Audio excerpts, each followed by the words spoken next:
So we're opening up a discussion today about the high rise. Everybody has a perspective, an opinion.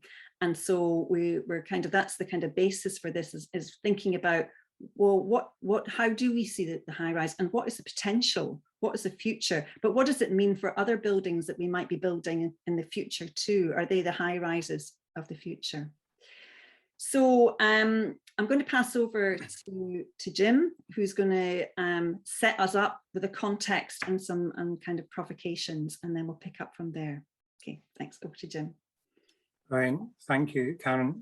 Yeah, I'm Jim Grimley from Reich and Hall Architects, and I'm really here because of this talk I gave about 1960s architecture, and particularly towers in Muirhouse a few years ago. And I'm going to show some pictures of high rises and of other building types. I'm going to ask some questions about them, and I'm going to make some suggestions in the hope of generating debate. I've got a lot of slides to get through. I was given a small time slot and I've put far too much into my presentation, but I'll fly through it as quickly as I can. So it will be quite fast. Is everybody seeing a slide with two drawings on it? Yes, good. Right, well, these are skiographic architectural drawings of Persevere Court in Leith and Martello Court in Muirhouse. And as skiographic architectural drawings, they look pretty well composed. They look pretty good to my architect's eye. And I guess my first question is, to what extent is it possible to dissociate architecture from the social reality of its existence? And is that something that architects, planners, and developers actually do? A lot of the things I'll say I might not even believe myself, but a lot of them I will, and I'll argue about. But I'm just going to keep flying through. New high-rises are being built all over the world, all the time. In the UK, there's loads of them being built as we sit here. These ones are in Croydon, Manchester, and then of course the Shard in London. These have residences in them. Interestingly, none of them have affordable residences in them, but that's a term that we need to question later on anyway. What is an affordable residence? Across Edinburgh, we've seen large-scale violent destruction of high-rise residential buildings over the last couple of decades. And is this because there was something intrinsically wrong with them as a building type?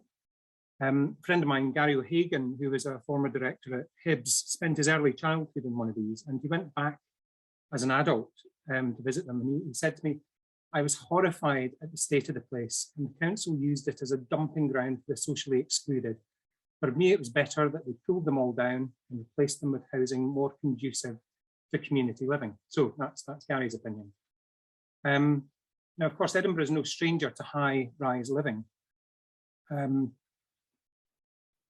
In the old town of Edinburgh, we still have, and used to have many more, 9 or 10-storey tenemental slab blocks, many of which were pulled down along with more modest tenements. If you think of Dunby Dykes, the whole of Dunby Dykes was pulled down. It was all tenements built around streets, and they were all pulled down in the 50s and 60s. Now, is that because they were a bad building type? Maybe tenements aren't a good building type, so that's why they all got pulled down.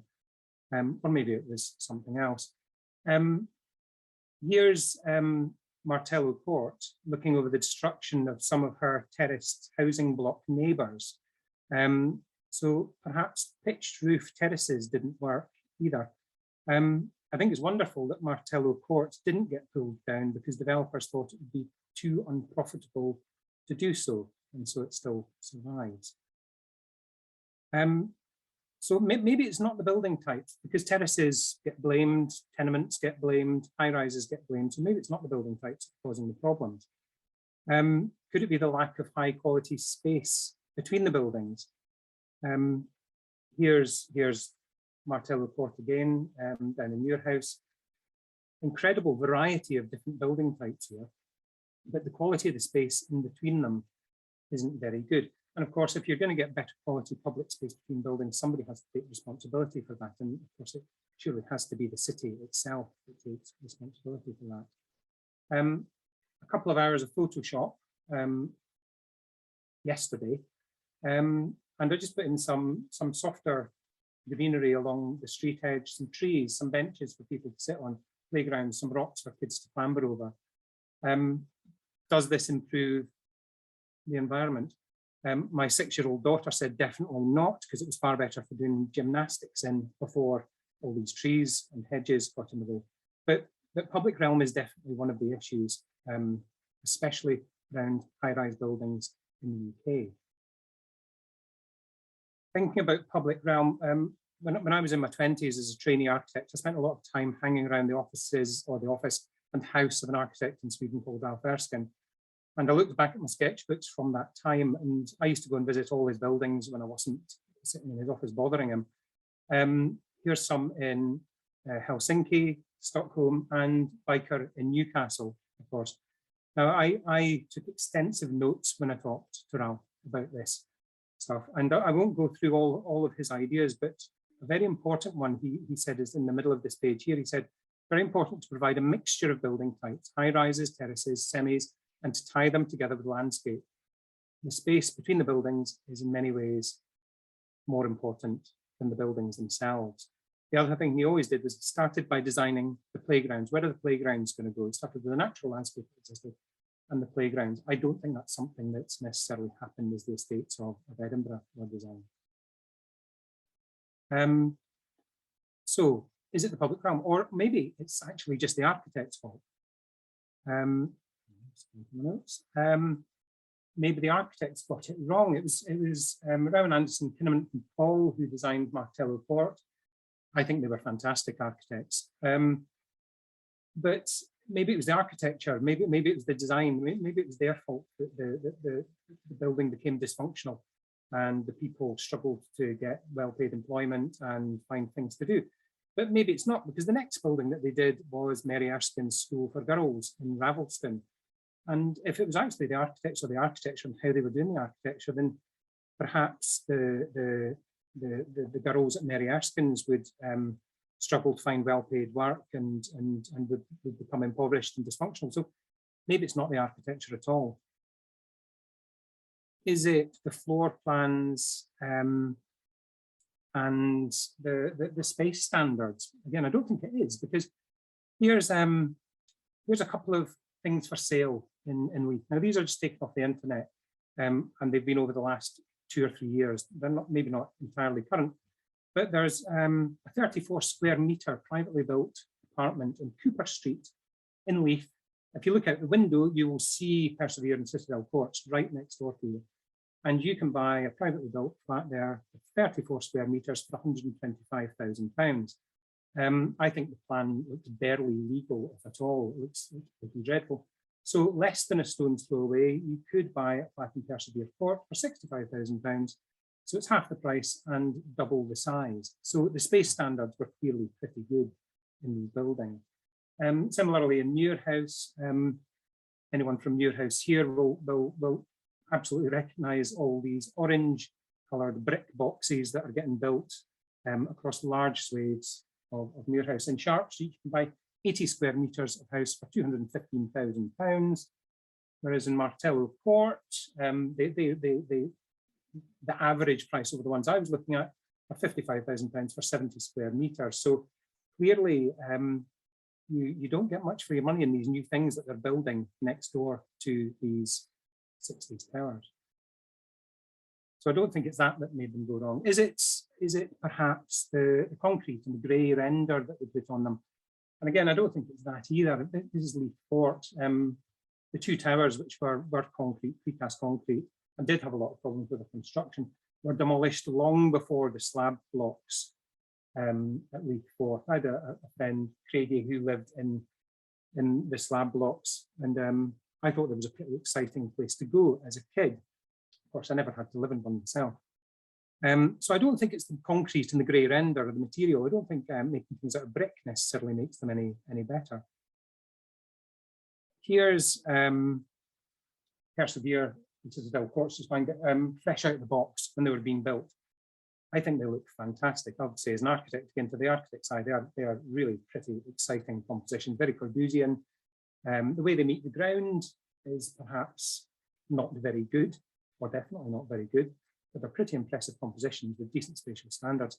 Now, maybe they'd be more palatable to people if they were built in brick or clad in brick and transplanted to a quaint English village, as per the image on the left there. And I thought, is it just Scotland and the rest of the UK that has problems with high rise? Here's one in Lucerne in Switzerland, one in Jyväskylä in Finland, and one in Paris. The two, well, the one on the left and the one in the middle are beautifully maintained, set in lovely landscape, but of course they were built for middle-class professionals. They weren't built as council housing. The one on the right is in Paris, and it suffers exactly the same problems as the ones that we've been demolishing in Sighthill and Oxgangs and Gracemount have suffered from. So it makes me think again, it's really not the building type that's causing the problem. And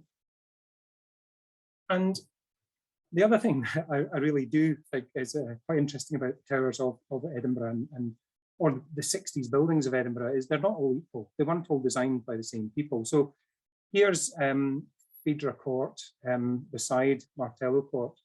And Martello was designed by, I believe, one of the best architects in Scotland in the 60s. Phaedra Court, I don't know, I can't find out who the architect for that was, if indeed there was one. Former City Councillor Pat Rogan said in 2011, now he was responsible for mass slum clearance and new building development across Edinburgh over decades. He's probably the single councillor who was more responsible for it than any. He said, I refuse to countenance any delay and set in motion a system whereby we appointed contractors to remove the prefabs, I think he's talking particularly ones that were out at Wester Hales and ones that were in Hilton, and design and build the replacements. Understandably, this did not please some architects, but the needs for houses was great, and the reward was production of houses never before achieved in Edinburgh. So I think many of the council houses that were built at that time actually didn't involve architects at all. Some people might think that's a good thing.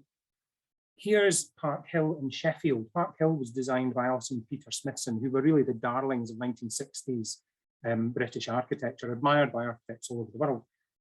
Park Hill in Sheffield was an enormous slab block development that eventually became very run down, then it became derelict, then it was abandoned completely, and it stood there for decades, people going, what are we going to do with it?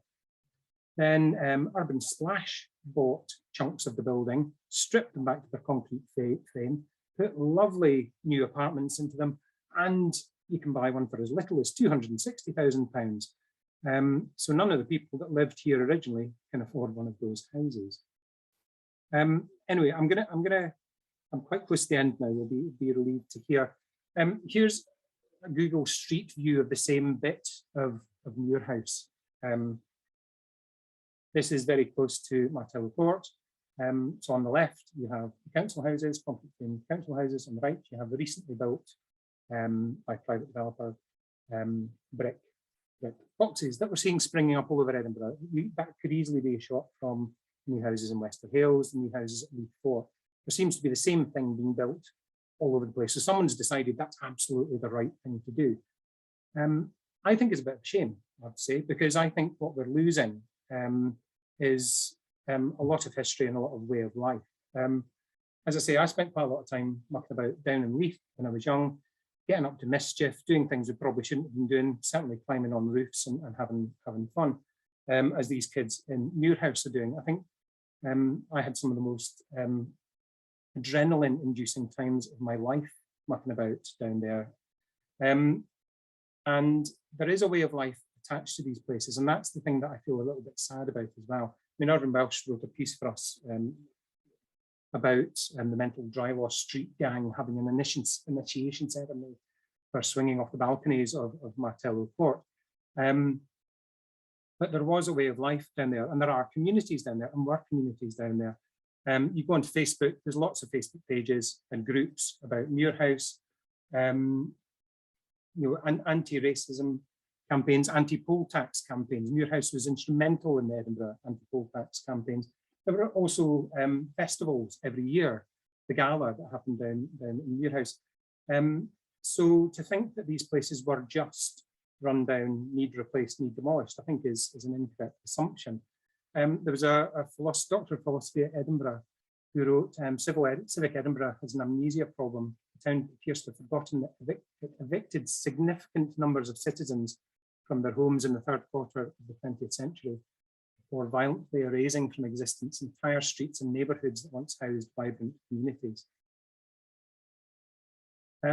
This is a slide I did in 2017 called Disappearing Muirhouse, and it was just a view from Martello Court, noting the buildings that had been demolished, that had been built in the 60s and then demolished by the early noughties. I've updated that, and you can see from that lots more of them are being taken away. Muirhouse, as it was, is quite definitely disappearing. And this is my last slide, and I just want to make a little proposal here. The area around Martello Court has an incredible number of architecturally fantastically interesting buildings. I'm not saying they're all beautifully insulated or very well maintained, because I think in many cases they're not. But as a collection of buildings, they're fantastic. And I think they should be made into a World Heritage Site. If you look at the criteria for a World Heritage Site, you have to meet at least one out of these 10 criteria. Now, it has to represent a masterpiece of human creative genius. Some people might argue it doesn't. I think in many ways it does. It has to exhibit an important interchange of human values over a span of time or within a cultural area of the world, and developments in architecture, technology, monumental arts, town planning, and landscape design. Tick, definitely does that. It needs to bear a unique or at least exceptional testimony to a cultural tradition or to a civilization which is living or which has disappeared. Well, Muirhouse is disappearing as it was. So tick. Needs to be an outstanding example of a type of building. Martello Court absolutely is. It needs to be an outstanding example of traditional human settlement, land use or sea use, which is representative of a culture or human interaction with the social, within the environment, especially when it has become vulnerable under the impact of irreversible change. I would say tick again. It has to be directly or tangibly associated with events or living traditions, ideas, or with beliefs, artistic and literary works of outstanding universal significance. Again, tick, I think it does. So that's really my last slide. Let's make this area of Muirhouse into a World Heritage Site and protect it. That's me. Dermot, are you still with us? I am, James. Thank you very much. And thanks, everyone. I'm just going to share a slide myself, if that's okay, just to kind of build on some reflections on James's excellent presentation and provocation. So I'm Dermot. I live not far from Muirhouse. I work in the built environment and work with Scottish Government and communities and all of the likes. And I think with James's presentation, it's provoked me to think about a number of questions that I'd like to share with you. So the first one is that one of the issues that high rise or tall has represent is an idea of negative or failure or community breakdown. However, the whole concept of creating the housing in the first place was to address issues around the slums, issues around housing need, and it was done deliberately to try and create an environment that people could live in, could prosper in, and there was a lot of thought that went in, and some of that thought went awry over time. So the fundamental first question, I think that reflecting on high rise and the inheritance of high rise and the communities within and about it is a question about what it means to live well. What does that mean? And what does that mean in Muirhouse for the communities therein who are living in high rise or in other places? And what does that mean for us and others making decisions within and around it? So very specifically about what does it mean to live well, and how do we get beyond perception, prejudice, and all of the other pieces and say, what does that actually mean? So that's number one. So that's the first question that James's presentation provoked for me. The second bit addresses the learning cycle. So we humans have a fantastic tendency to learn and also not to use the learning. And so in terms of what we have, it was built for a reason. People lived in it in a particular way. Things happened, things didn't happen. And that's a massive resource of lived experience. That's a massive resource of physical experience. That's a massive resource of change. So if we were to reflect on that learning, whether we accept it was positive or negative, whether we think it worked or didn't work, if we reflect on it and then draw out from that, what is it that we can learn for the future? Perhaps some of that learning might help us around some social change agendas. Perhaps some of that learning and some of the failures along the journey might help us to think and be honest and open about big policy agendas like net zero transition and climate change, because a lot of that talk is about how we adapt the world, adapt systems, adapt services for a new agenda. Here is a product, a physical product, a housing product that was about adapting systems, adapting structures, adapting processes to meet an agenda. What can we learn from the attempt to do big change in big times in the 20th century? What can we learn from that and how can we use it? I suppose the third bit around that then is, again, how do we use that learning so that in a way, the sense, firstly, is you can't use it unless you correct it. You can't correct it unless you want to look at it. Want to look at it, you have to move beyond the standard kind of prejudices about the building type and the communities and various bits and pieces. So that would bring us back into a start on living well. Secondly, what can we learn from that? Thirdly, how can we use that learning to tackle new challenges within which there are still communities in tall buildings and in the communities they're in and may well linger and last there for a long time. So what can we learn? What can we use and how can we use that? I suppose the final bit then is around building on James's principles on that shifting geography and that shifting perception and that shifting physical sense of Muirhouse and his very powerful provocation at the end to capture the value and sense of that as a World Heritage Site. So we're clear on the discussion of what it is to live well and all of the contradictions therein. If we properly reflect on what we have and how we can learn from that, if we choose to use that learning, what then are the geographies and the architectures of living well? Where is it? How do we repurpose, remake, reimagine what we already have? And what would we create differently to support more people to live well better, more locally, more often? Thank you.